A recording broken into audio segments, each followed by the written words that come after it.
Hola, soy Beatriz Rojo del grupo 3631 y el día de hoy voy a presentar el tema de histiocytosis de células de Langerhans. Bueno, comenzando con este tema, tenemos que conocer cómo se define la histiocytosis de células de Langerhans. Este es un espectro de proliferaciones de célula dendrítica inmadura o también llamada célula de Langerhans. Anteriormente existía un tema de controversia de acuerdo al origen y naturaleza de estas células, debido a que no sabía si considerarlas neoplásicas o del otro lado un proceso reactivo. Entonces, recientemente, con los estudios que se han hecho, se han dado cuenta que las mutaciones son oncógenas y dan origen a una neoplasia. Entonces, actualmente se les considera una enfermedad neoplásica, en la cual la mayoría de los pacientes son portadores de mutaciones activadoras de las vías MAP. Para conocer un poco acerca de la historia de esta enfermedad, tenemos que saber que en un inicio, cuando comenzaron los estudios, esta enfermedad se conocía que era de los histiocytos, pero no se sabía realmente cuál era su origen. Entonces se le denominó como histiocytosis X. Posteriormente se descubre que expresa CD1A, CD207 y la presencia de lo que se conoce como gránulos de Birbeck, que tomaremos más adelante ese tema. Los rasgos propios de las células de Langerhans serán estos tres anteriores, lo que hizo que se planteara que el origen podría ser estas células. Sin embargo, actualmente existen estudios que nos confirman que muchas veces esta enfermedad no se inicia como tal con las células de Langerhans, sino que tiene como inicio o células de origen a las que serían las células madre precursoras hematopoieticas que posteriormente durante el transcurso de la enfermedad se van a diferenciar a célula de Langerhans. En esta imagen podemos observar la característica histológica más frecuente de lo que sería esta enfermedad. Bueno, continuando, tenemos que se puede clasificar en el grupo L de la clasificación de histiocytosis y neoplasias de macrófagos o células dendríticas. Este grupo L categoriza a las enfermedades que tienen un origen común en los pacientes, además de las mutaciones somáticas en los genes de la vía de la proteína sinasa activada que comparten este tipo de enfermedades. Entonces, hablemos un poco de epidemiología. Generalmente esta enfermedad está afectando predominantemente a los niños, con un ligero predominio en los pacientes varones, y esta incidencia de la enfermedad aumenta conforme disminuye la edad, es decir, a pacientes más pequeños hay mayor probabilidad de que sean afectados por histiocytosis de células de Langerhans. Sin embargo, no tenemos un 0% en la población adulta, es decir, que tenemos una incidencia en adultos estimada de 1 a 2 casos por millón. Aunque son aislados los casos, es importante mencionar que estos casos se han relacionado prevalentemente con lo que sería el consumo de tabaco en la característica de histiocytosis de células de Langerhans pulmonar. También tenemos lo que se conoce como mutaciones. Estas mutaciones, la más predominante y la que vamos a poder encontrar en la mayor parte de nuestros pacientes, van a ser mutaciones en la sustitución activadora de valina por glutamato en el residuo 600 de BRAF. Este va a ser o va a implicar del 55 al 60% de los casos que tengamos presentes. Ahora, tenemos menos mutaciones frecuentes, lo que serían en TP53, RAS y la tirosina sinasa de MET. Vamos a tener otro tipo de mutaciones, como lo vemos en este cuadro. Y bueno, las células tumorales se expresan típicamente lo que serían HLA-DR, S100 y CD1. Y por último, bueno, las células de Langerhans neoplásicas se alojan debido a la expresión aberrante de receptores de quimiosinas. Continuando con la histología, muy importante en esta patología, tenemos que el signo cardinal de esta enfermedad sería la acumulación de lo que son los histocitos anómalos. Estos histocitos anómalos los vamos a poder ver como núcleos plegados o con surcos o también denominados arriñonados o en forma de grano de café. Van a tener un citoplasma moderadamente abundante y pálido o claro. Y claro, van a tener mezclados algunos eosinófilos. Bueno, de acuerdo a esto vamos a tener gránulos de Birbeck, los cuales van a ser detectados únicamente por microscopía electrónica y probablemente van a estar compuestos de una molécula llamada CD207. CD207 es una lectina de unión a la manosa, también llamada langerina. Es por esto que estos gránulos contienen esta proteína. Estos gránulos son unos túbulos pentamilares con un extremo terminal dilatado en raqueta de tenis. Como lo podemos ver en esta imagen inferior, vamos a tener que son a modo de bastones con un extremo terminal dilatado, lo que les da esa característica de raqueta de tenis. Las lesiones en esta patología pueden ir acompañadas por un pronunciado infiltrado inflamatorio, pero la cantidad de pronunciado infiltrado inflamatorio que exista va a depender muchas veces del subtipo clínico que tengamos, como lo veremos a continuación. Bueno, entonces, también tenemos que vamos a poder diferenciar esta enfermedad debido a una inmunotensión con un marcador superficial CD1A. Este marcador, bueno, va a tener que ser uniformemente positivo. En este caso tenemos una lesión cutánea con un infiltrado en la dermis superior y con afectación focal de la epidermis. Entonces, esta lesión cutánea también va a expresar en su mayoría CD207, que como dijimos tiene relación con la langerina. Y bueno, dentro de la clasificación tenemos que primeramente la histiocytosis puede tener un subtipo clínico llamado enfermedad de Leber-Sweep, la cual va a ser multifocal y multisistémica. Esta enfermedad va a afectar más frecuentemente antes de los 2 años, pero puede afectar también a los adultos. Va a tener afectación principal en piel, hueso, ganglios linfáticos, hígado, vasos lactantes con mal pronóstico. Entonces, va a estar asociado a todo lo que conlleve daños en estos órganos. Va a tener un infiltrado extenso en la médula ósea que nos va a ocasionar anemia, trombocitopenia y predisposición a infecciones recurrentes. Es importante que se trate con quimioterapia intensiva, ya que el 50% de los casos sobrevive 5 años. Puede tener una evolución rápida si no tiene tratamiento y mortal aún más. Y bueno, tenemos también células tumorales que pueden tener un aspecto anaplásico, las cuales las vamos a denominar sarcomas de células de Langerhans. Bueno, continuando con este mismo subtipo clínico, tenemos que la enfermedad sistémica va a ser la que va a tener peor pronóstico dentro de este subtipo.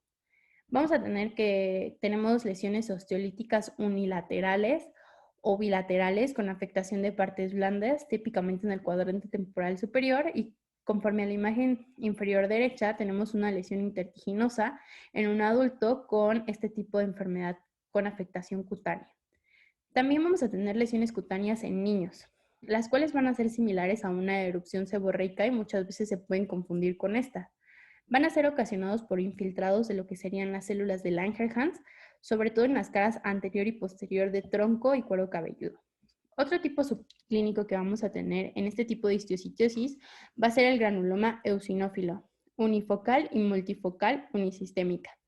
Este va a desarrollar unas proliferaciones de células de Langerhans mezcladas con números variables de eosinófilos, que van a ser las células que más van a predominar, linfocitos, células plasmáticas y neutrófilos infiltrados. Van a surgir dentro de lo que serían cavidades medulares del hueso y, bueno, lesiones unisistémicas histológicamente similares a la piel, pulmones o estómago. El tratamiento para estas va a ser una quimioterapia que va a ser satisfactoria y muchas veces puede tener regresión espontánea. Dentro de este granuloma eosinófilo vamos a tener lesiones unifocales y lesiones multifocales unisistémicas. Las primeras, como puede notarse, van a tener todas una afectación al sistema óseo. Es característico del granuloma eosinófilo. Van a ser en niños mayores o adultos, pueden ser sintomáticas o asintomáticas y muchas veces pueden curar espontáneamente por escisión local o por irradiación. Y bueno, las lesiones multifocales unisistémicas van a estar dadas en niños pequeños, a diferencia del anterior. Van a tener masas erosivas óseas que se van a expandir a las áreas blandas adyacentes. Vamos a tener en algunos casos afectación del tallo de la hipófisis posterior hacia lo que sería el hipotálamo, lo que nos daría el denominado síndrome de diabetes insípida en el 50% de los pacientes que presenten este tipo de lesiones. Bueno, aquí tenemos una imagen radiográfica con lesiones osteolíticas craneales, que era lo que comentábamos. Y bueno, esta lesión osteolítica craneal va a ser parte de lo que se conoce como triada de Hans, Schuller, Christian. Esta triada son lesiones óseas en la bóveda del cráneo, diabetes insípida y exoftalmos, presente en niños en el 15 al 40% de los casos. Y por último, el último tipo subclínico, tenemos la histiocytosis de Langerhans pulmonar. Este es un grupo especial de la enfermedad debido a que es frecuente en adultos fumadores con lesiones proliferativas reactivas de las células de Langerhans y bueno, tiene una resolución espontánea al dejar de fumar, pero en los casos ya muy avanzados, los pacientes pueden ser tratados con corticosteroides y en muchas ocasiones los casos son resistentes y requieren trasplante pulmonar. Si observamos esta imagen de aquí abajo, podemos notar que es una tomografía computarizada de alta resolución, en la cual, si observamos los lóbulos superiores, muestran nódulos y quistes de densidad aérea irregular. Entonces, al observar todos estos quistes irregulares, nos damos cuenta que son característicos de este tipo o subtipo clínico de la enfermedad pulmonar. Entonces, estos pacientes generalmente tienen antecedente de tabaquismo y aquí pueden fallecer los pacientes por cáncer o por una complicación respiratoria si no son tratados a tiempo. Bueno, continuando con las manifestaciones clínicas, ya englobando los tres subtipos histológicos, tenemos hueso, piel e hipotálamo. Estos están ordenados de mayor a menor incidencia.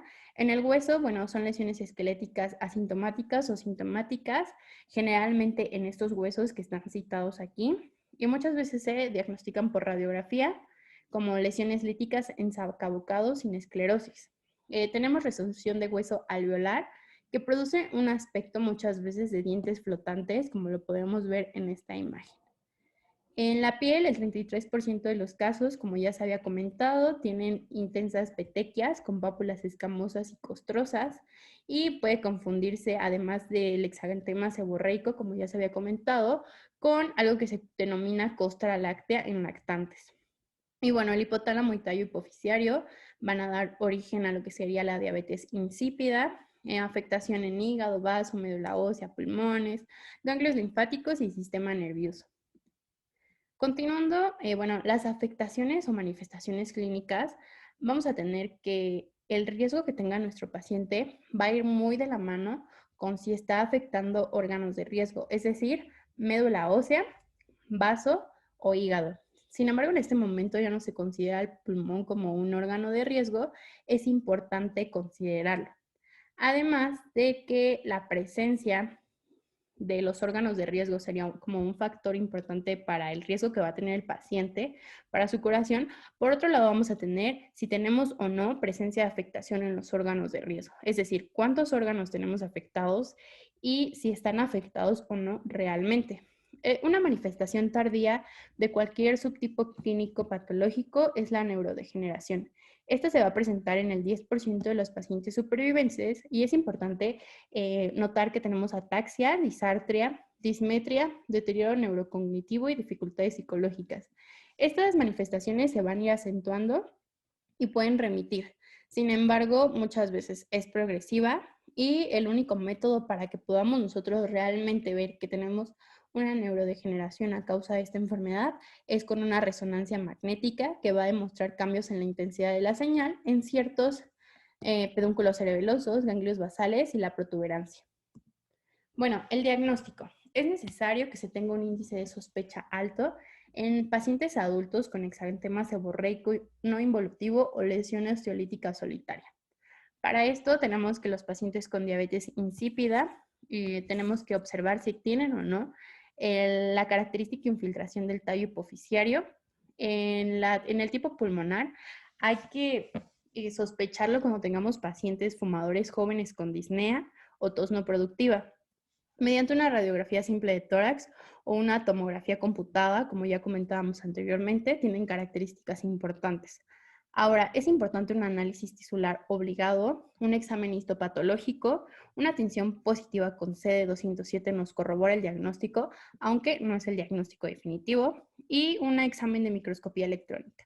Ahora, el diagnóstico definitivo o diagnóstico estrella sería la demostración de histocitos teñidos con CD1A. Sería como nuestro estándar de oro. Continuando en el tratamiento, la intensidad del tratamiento se va a hacer de acuerdo a la estratificación de daño que tenga nuestro paciente. Si nuestro paciente no solamente es unisistémico y no tiene daño en órgano, este va a tener un excelente pronóstico, necesita terapéutica local e incluso en pacientes asintomáticos solo es revisión continua y tratamiento al presentar síntomas. Si tenemos un paciente ya multisistémico, es necesario que tengamos en cuenta que la vinblastina y la prednisona, seguido de 12 meses de tratamiento posterior a esto, es el estándar que vamos a seguir para los pacientes que no tengan disfunción orgánica. Ahora, ¿qué pasa si nuestro paciente tiene disfunción orgánica? Es necesario que se agreguen más tratamientos de acuerdo a cómo vaya respondiendo nuestro paciente. También vamos a tener una recurrencia o recidivancia, y para esto los pacientes con bajo riesgo o no disfunción orgánica necesitan estos medicamentos que están aquí, y los que tienen alto riesgo o mala respuesta al tratamiento es necesario que se les agregue cladribidina y citarabina. Ahora, estos, aunque en dosis altas, no van a disminuir la mortalidad que es significativa en estos pacientes. Por último, el pronóstico. Bueno, las enfermedades que resulten a causa de esta enfermedad, como por ejemplo los problemas ortopédicos, pueden ser largos, crónicos y evolutivos. Sin embargo, no van a ser tan malos como si se tratara de un paciente multisistémico de alto riesgo. Es importante considerar que cada uno va a tener una tasa de supervivencia y una tasa de recidiva mayor o menor, de acuerdo a si tiene órganos afectados, no tiene órganos afectados, es unisistémica o multisistémica. Y bueno, aquí es importante recordar que los pacientes que tienen mutaciones en BRAF600E son más propensos a las recaídas que los que no nos tienen, debido a que muchas veces, bueno, las estrategias están evolucionando. Sin embargo, es necesaria una tipificación molecular para que la enfermedad pueda ser tratada de acuerdo a lo que estamos presenciando. Y bueno, esta es la bibliografía. Espero les haya gustado el tema y eso sería todo por mi parte.